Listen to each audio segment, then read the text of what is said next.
जब ज्ञान का उद्देश्य समझ आता है तब पढ़ाई साधना बन जाती है। हे प्रियात्मा, तुमने पूछा, कृष्ण मेरा मन पढ़ाई में नहीं लगता, क्या करूं? यह प्रश्न केवल एक छात्र का नहीं है, यह उस हर व्यक्ति का प्रश्न है जो किसी मार्ग पर चलना चाहता है पर बीच में उसका मन थक जाता है। मन का स्वभाव यही है, जो सरल है उससे ऊबना, जो कठिन है उससे भागना और जो आवश्यक है उसे टाल देना। जब तक मन के साथ पहचान है तब तक यह भटकाव बना रहेगा। तुम सोचते हो मुझे पढ़ाई करनी है, पर भीतर कोई और स्वर कहता है अभी नहीं, बाद में। यही द्वंद्व तनाव, आलस्य और ध्यान भटकने का कारण है। मैंने अर्जुन से कहा था, उद्धरेद आत्मनात्मानम नात्मानम अवसादयत आत्मैव ह्यात्मनो बंधुर आत्मैव रिपुरात्मना। अर्थात मनुष्य स्वयं का उद्धार अपने ही द्वारा करे, क्योंकि मन ही उसका मित्र भी है और शत्रु भी। जब तुम अपने मन के कहने पर चलने लगते हो तो वही मन तुम्हें नीचा दिखा देता है, पर जब तुम उसे साध लेते हो तो वही मन तुम्हारी सबसे बड़ी शक्ति बन जाता है। हे साधक, पढ़ाई केवल अंकों का खेल नहीं है, यह आत्मा के विकास का माध्यम है। ज्ञान कोई बोझ नहीं है, यह उस दीपक की लौ है जो अंधकार मिटाता है। जब तुम यह समझ जाओगे कि पढ़ाई केवल नौकरी या सफलता के लिए नहीं, बल्कि अपने विवेक को जागृत करने के लिए है, तब तुम्हें यह बोझ नहीं लगेगा, यह साधना लगेगी। मैंने कहा था, योगस्थ कुरु कर्माणि, कर्म करते रहो पर परिणाम से आसक्त मत हो। पढ़ाई को परिणाम से मत जोड़ो। मत सोचो क्या मैं पास हो जाऊंगा, क्या मैं सफल बनूंगा। ये प्रश्न तुम्हारी ऊर्जा को खा जाते हैं। सिर्फ इतना सोचो, आज मैं जितना सीख सकता हूं उतना पूरे मन से सीखूंगा।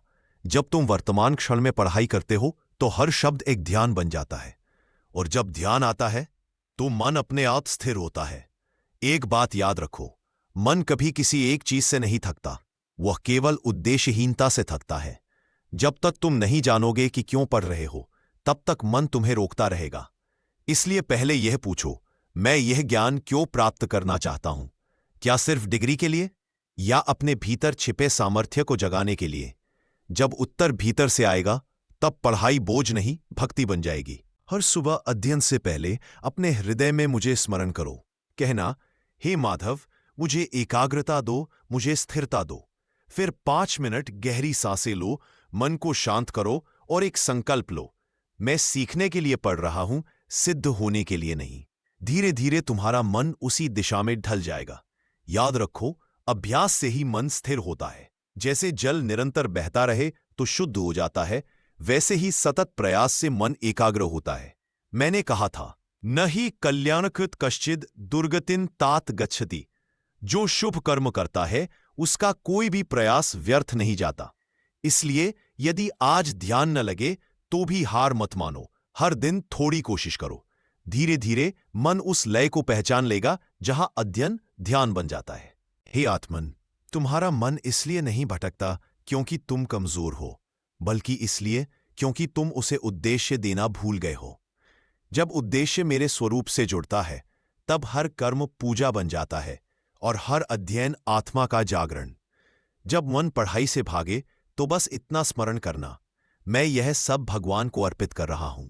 फिर चाहे विषय कठिन हो या रुचिहीन, वह पवित्र हो जाएगा, क्योंकि जब कर्म ईश्वर को समर्पित होता है तो वही साधारण कार्य साधना बन जाता है। मन पढ़ाई से नहीं भागता, वह उस प्रेम से भागता है जो उसमें डालना बाकी है। पढ़ाई में प्रेम जोड़ दो, ज्ञान अपने आप तुम्हारे भीतर खिल उठेगा। हे साधक, जब ज्ञान का उद्देश्य समझ आता है तब पढ़ाई साधना बन जाती है, और जब साधना आरंभ होती है तब स्वयं मैं कृष्ण तुम्हारा शिक्षक बन जाता हूं।